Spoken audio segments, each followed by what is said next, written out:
Thank you, Rabbi. And this kippah was in fact made by Yael Hart, a former member of the congregation, who many of us have very fond memories of. And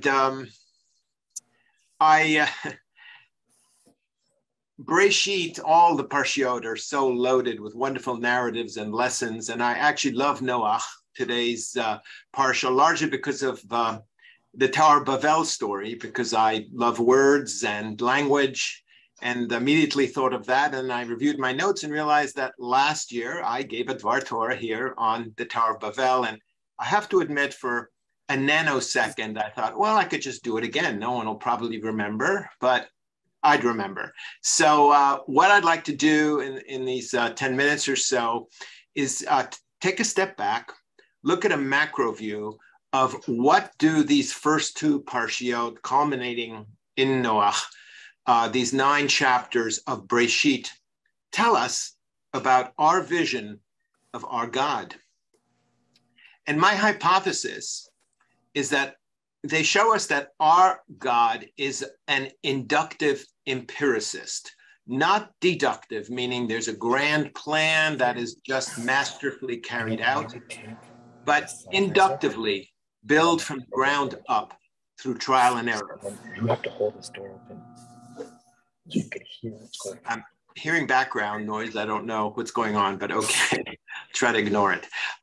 So through trial and error, inductively, empirically. And how do we know that?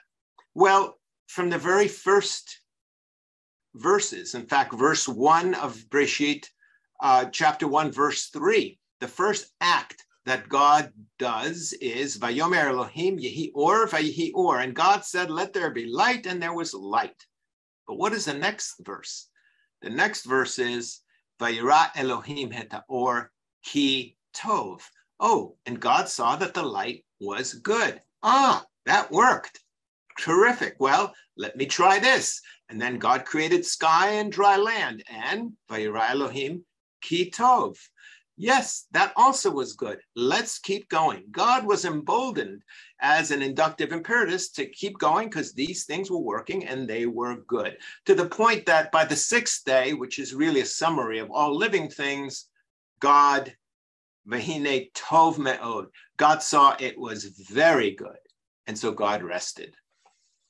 And in fact, this trial and error we see in terms of self-correction, in that there is a second creation story. Now, most scholars tell us they're really 2 separate stories that then the editor redacted together. But the fact that the editor redacted it together also tells us something. The second story, unlike the first, where humans were created, Zecher v'Nekeva, male and female, there's really not much about them. The second story of creation focuses on the creation of humans, specifically Adam, created from earth. Adam, Adamah, was created. And then God created Gan Eden and put Adam inside it. And here we have the second instance, because then God, lo tov, hayot Adam levado. It's not good that God is by himself. So there was another correction based on empirically what was going on, this trial and error. And God, we know, created a partner for Adam. And then in this notion of trial and error, and tests and so forth, there is the first test, not to eat from the fruit of the tree of the knowledge of good and bad. And we know what happened. Adam and Eve failed that test. And there were consequences. Exile from Gan Eden, hard labor in the fields and at birth, shame, jealousy, fratricide. That's kind of on the negative side on the ledger, but on the positive side, hopefully, humans now had the knowledge of being able to distinguish good from bad, good from evil, which is the basis of morality, living a moral life, and free choice and its consequences. But the narrative keeps going from bad to worse.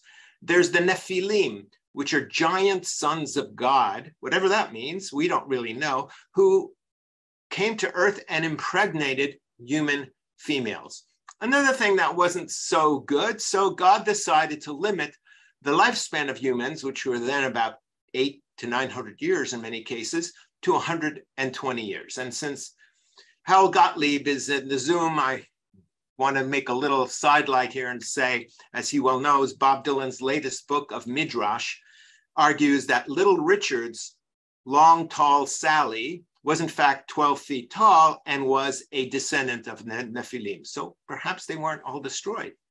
But things keep devolving, getting worse and worse, to the point that by Genesis 6, verse 5, and I'm quoting, Adonai saw how great was human wickedness on earth, how every plan devised by the human mind was nothing but evil all the time.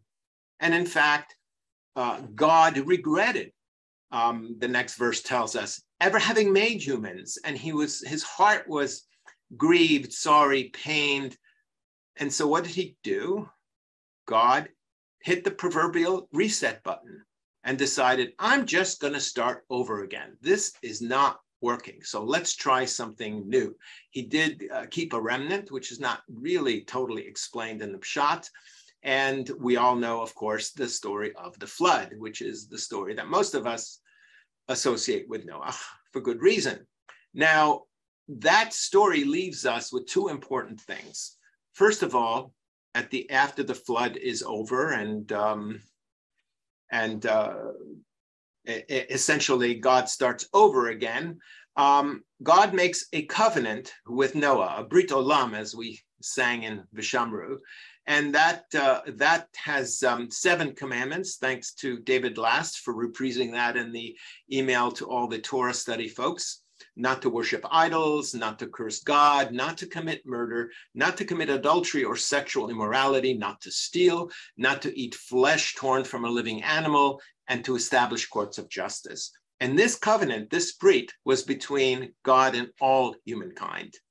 And then almost, I guess, the reciprocal on God's side of things, in Genesis 8:21, God promised, never again will I doom the earth because of humankind, i.e., God will not press that reset button again.